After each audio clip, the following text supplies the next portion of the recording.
Hello friends, welcome to Katiyar DK education point. I am Divya और आज हमारी हिंदी पेडागोजी की क्लास है, जिसमें आज जो टॉपिक हम करने वाले हैं वो है उपचारात्मक शिक्षण। और ये हमारा आज लास्ट टॉपिक है। हिंदी पेडागोजी का सभी टॉपिक हम कर चुके हैं और ये आज लास्ट वाला टॉपिक है आपका उपचारात्मक शिक्षण। तो अगर आपने सभी क्लासेस नहीं देखी हैं तो प्लेलिस्ट में जाकर के इन क्लासेस को आप जरूर देखिए। तो चलिए क्लास को शुरू करते हैं।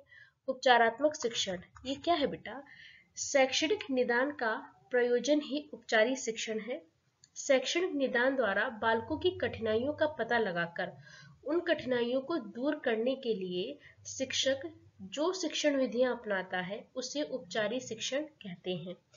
बच्चे की जो भी कठिनाइयां हैं, जो भी समस्याएं हैं, उनका पता लगाकर उन्हें दूर करने के लिए एक टीचर जो भी शिक्षण की विधियां अपनाता है उसे उपचारी शिक्षण कहा जाता है।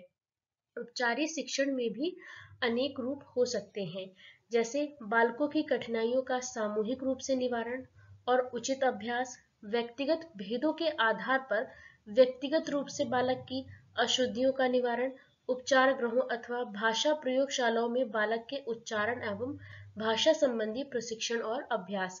बालक की कुछ समस्याएं तो ऐसी होती है बेटा जिनका सामूहिक रूप से निवारण किया जा सकता है, जैसे इसमें कहा कि बालकों की कठिनाइयों का सामूहिक रूप से निवारण और उचित अभ्यास। लेकिन व्यक्तिगत भेदों के आधार पर जो व्यक्ति की व्यक्तिगत समस्याएं, जैसे किसी बालक के उच्चारण में अशुद्धि है तो वो तो उसकी व्यक्तिगत हो गई ना बेटा, तो उसका भी समाधान हम इसमें करते हैं। उपचारात्मक शिक्षण में जो उपचार है बेटा उसका क्या अर्थ होता है? उपचार करना मतलब ठीक करना या फिर सुधार करना। तो बच्चों की कमियों को, उनकी त्रुटियों को सुधारने के लिए जो शिक्षण किया जाता है उपचारात्मक शिक्षण कहलाता है। अगर दूसरे शब्दों में हम समझें तो निदानात्मक परीक्षण के द्वारा बच्चे की जिन कमियों को, जिन त्रुटियों को, जिन कठिनाइयों का पता लगाया जाता है, उपचारात्मक शिक्षण के द्वारा उन्हें सुधारा जाता है। जो निदानात्मक परीक्षण होता है उसके द्वारा तो हम बच्चे की जो कमियां हैं, जो त्रुटियां हैं, जो उसकी कठिनाइयां हैं, उनका पता लगाते हैं। किसके द्वारा? निदानात्मक परीक्षण के द्वारा। और उपचारात्मक शिक्षण द्वारा हम उनमें सुधार करते हैं। तो क्लियर हो गया बेटा? उपचार का क्या अर्थ होता है? ठीक करना या फिर सुधार करना। तो उपचार का अर्थ हो गया, तो फिर बच्चे की कमियों और त्रुटियों को सुधारने के लिए जो शिक्षण किया जाता है उसे उपचारात्मक शिक्षण कहा जाता है। और यहाँ पे दूसरे शब्दों में क्या समझाया बेटा कि निदानात्मक परीक्षण के द्वारा बच्चे की जिन कमियों, त्रुटियों और कठिनाइयों का पता लगाया जाता है, उपचारात्मक शिक्षण के द्वारा हम उन कमियों को, उन कठिनाइयों को, है ना, उन समस्याओं को हम उनमें सुधार लाते हैं। निदानात्मक परीक्षण क्या होता है बेटा? निदान का अर्थ है पहचान करना या फिर पता लगाना। निदान का क्या अर्थ है बेटा? पहचान करना और पता लगाना। अतः निदानात्मक परीक्षण जो है वह परीक्षण है जिसके द्वारा बच्चे के सीखने की क्षमता का, सीखने की कमियां, कठिनाइयां, गलतियां, त्रुटियां और आवश्यकताओं का पता लगाया जाता है। जो सीखने में उसे कठिनाइयां आती हैं, जो उससे त्रुटियां होती हैं, जो गलतियां होती हैं, उनका पता लगाया जाता है।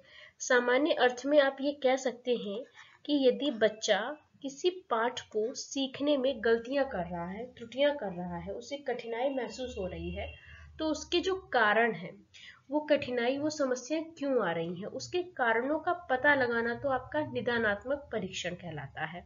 और फिर उन समस्याओं का समाधान करना आपका उपचारात्मक शिक्षण कहलाता है। चलिए, निदानात्मक परीक्षण की आवश्यकता। अब बेटा निदानात्मक परीक्षण की आवश्यकता क्यों पड़ी? निदानात्मक परीक्षण की आवश्यकता तब पड़ती है जब बच्चे का अधिगम प्रभावित हो रहा हो। आप बच्चे को क्लास में पढ़ा रहे हैं और उसे समझ में नहीं आ रहा है, तो उसकी जो अधिगम है वो प्रभावित हो रहा है। तो हम क्या करेंगे? जब हम निदानात्मक परीक्षण करेंगे तो हमें ये पता चल जाएगा कि उस बच्चे को समस्या कहाँ पे आ रही है। अगर आप किसी चीज को पढ़ रहे हैं और आपको वो चीज समझ में नहीं आ रही है, आपके टीचर ने कुछ पढ़ाया और आपको समझ में नहीं आया, तो कैसे पता चलेगा कि कहाँ पर प्रॉब्लम आ रही है? तो जब टीचर आपसे पता करेगा, जब आप टीचर को बताएंगे कि भाई ये यहाँ पे मुझे प्रॉब्लम हो रही है, तो वो क्या है? निदान करना है ना। आप कारणों का पता लगा रहे हैं कि बच्चे को किस वजह से प्रॉब्लम हो रही है। निदानात्मक परीक्षण की आवश्यकता मंदबुद्धि, समस्याग्रस्त, सामान्य और विशिष्ट सभी प्रकार के बच्चों को हो सकती है। बेटा निदानात्मक परीक्षण की आवश्यकता तो सभी को हो सकती है, चाहे वो मंदबुद्धि हो या फिर समस्याग्रस्त हो या फिर सामान्य बच्चा हो या फिर विशिष्ट हो, सभी प्रकार के बच्चों को निदानात्मक परीक्षण की आवश्यकता पड़ सकती है। निदानात्मक परीक्षण के द्वारा जो है बच्चे की त्रुटियों का पता लगाया जाता है। जो बच्चे की गलतियां हैं उसका पता हम कैसे लगाते हैं? निदानात्मक परीक्षण के द्वारा हम बच्चे की त्रुटियों का, उसकी गलतियों का, उसकी कमियों का पता लगाते हैं। पाठ में बच्चे को क्यों नहीं रुचि आ रही है, मतलब वो इंटरेस्ट क्यों नहीं आ रहा है उसका, ये जानने के लिए निदानात्मक परीक्षण जो है आवश्यक है। बच्चा एक ही गलती को बार बार क्यों कर रहा है, तो ये कैसे पता चलेगा? जब आप बच्चे का निदानात्मक परीक्षण करेंगे ये चीज आपको तभी पता चलेगी। बच्चे का उपलब्धि स्तर, बच्चा भी किस स्तर पर है, आपने किसी चीज को समझाया तो वो उसने कितना समझा, वो किस स्तर पर है, ये जानने के लिए हमें निदानात्मक परीक्षण की आवश्यकता पड़ती है। आप बच्चे को पढ़ा रहे हैं पर बच्चा इंटरेस्ट नहीं ले रहा है, तो कुछ तो कारण होगा उसका, तो ये जानना क्या है? निदानात्मक परीक्षण है। बच्चा बार बार एक ही गलती किए जा रहा है, तो ये कैसे पता चलेगा? जब आप उसका निदानात्मक परीक्षण करेंगे। और बच्चे का उपलब्धि स्तर कहाँ है, इस समय बच्चा कहाँ पर है, ये जानने के लिए भी निदानात्मक परीक्षण की आवश्यकता पड़ती है। अब क्या क्या बेटा इसमें? उपचारात्मक शिक्षण का महत्व। जो आप उपचारात्मक शिक्षण कर रहे हैं इसका क्या महत्व है? बच्चे के सीखने के दौरान आने वाली कठिनाइयों को दूर करने का प्रयत्न किया जाता है। उपचारात्मक शिक्षण में क्या होता है बेटा कि बच्चे को सीखने के दौरान जो भी कठिनाई आ रही है, जो भी समस्याएं आ रही हैं, उसमें उनको दूर करने का प्रयत्न किया जाता है। देखो निदानात्मक परीक्षण में तो आप पता लगा रहे हैं कि बच्चे को क्या कठिनाइयां आ रही हैं, क्या समस्याएं आ रही हैं, क्यों वो रुचि नहीं ले पा रहा है, इन सब का पता हम किस में लगाते हैं? निदानात्मक परीक्षण में। लेकिन इन सब को दूर किस में करते हैं? उपचारात्मक शिक्षण में। तो कमियों का पता लगाना क्या है बेटा? निदानात्मक परीक्षण, और उनको दूर करना उपचारात्मक शिक्षण, है ना। तो बच्चे के सीखने के दौरान आने वाली कठिनाइयों को दूर करने का प्रयत्न किया जाता है। बालकों की जो क्षमताएं हैं उसको सही दिशा में मोड़ने में सहायता मिलती है। अब आपने जब निदानात्मक परीक्षण किया तो अब आपको बच्चे की सारी समस्याएं पता चल गई। अब आप उनका समाधान करेंगे और उसको एक सही दिशा में मोड़ने का प्रयत्न करेंगे, तो वो क्या है? उपचारात्मक शिक्षण से आप उसकी समस्याओं का समाधान कर लेंगे और बच्चे को एक नई दिशा मिलेगी। बालकों के व्यक्तित्व संबंधी समस्याओं का निराकरण हो जाता है। अगला पॉइंट है छात्रों द्वारा की जाने वाली त्रुटियों में सुधार के साथ साथ भविष्य में होने वाली त्रुटियों से भी बचाव हो जाता है।